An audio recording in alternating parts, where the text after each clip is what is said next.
I did actually was gonna start with the company a while ago before Johnny Ace was gone because I talked to him, went down there, met with him in Philadelphia, and he was going to put me to work.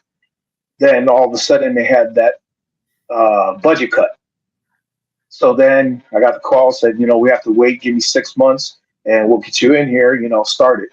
So that went through, and then after the budget cut, of course, the things that happened with the situation with Vince McMahon, and then putting Johnny Ace involved in it, and then he was gone, so it was like it was a blind spot.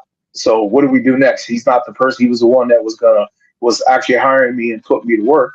Then now I have to start over again. So I've been talking to them again, and hopefully I can get through and go back to work. And I want to go back as a producer type because I feel that I can give my knowledge and help in any way for the company. Since all of our family has been wrestling for the company, and we have such a great relationship with the WWE.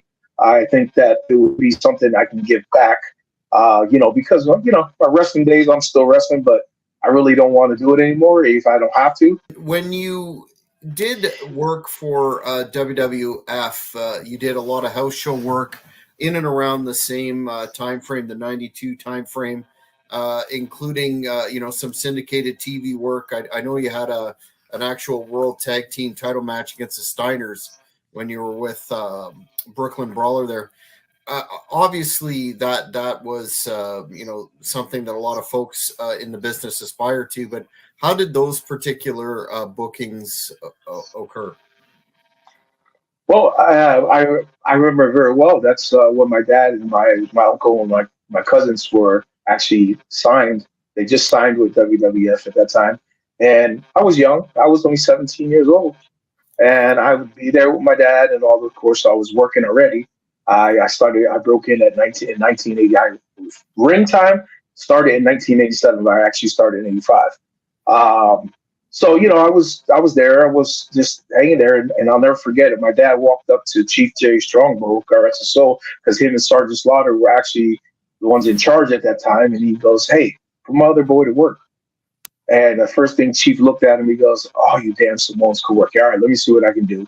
So I didn't expect them to put me in a big main spot because I was young at that time. So they put me to work, and I did TV, and then I was actually on the road with no contract. I was traveling with my cousin Yoko and Mr. Fuji, then with Keish, so, I had the opportunity to be on the road. I would stay on the East Coast and do all the, the road shows.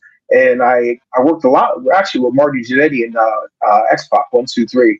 I was actually kind of married to them because we were on the road, and we'd wrestle, Boston Gardens, then Hartford, that little loop, and then you come down to PA, do Hershey, and then Philadelphia. So it was great to work with those guys, and I had the opportunity to work with a lot of great names. So I'm very honored that I had that opportunity to be on the road at a young age, and then be able to re-sign back in 90, I believe it was 98.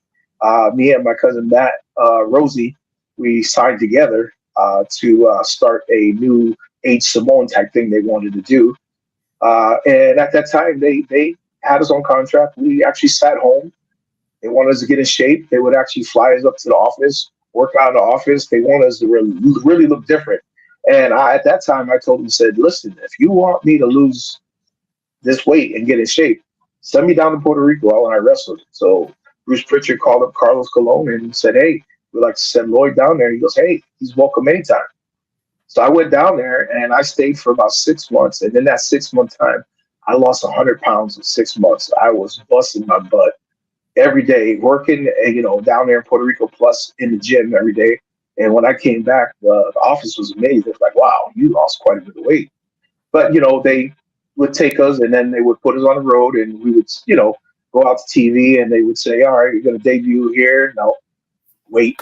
So, it was a waiting game. And then finally, we just did some house shows. And then after that, after I think it was a year and a half, 2 years, they weren't doing anything. So they kind of like brushed us off and let us off our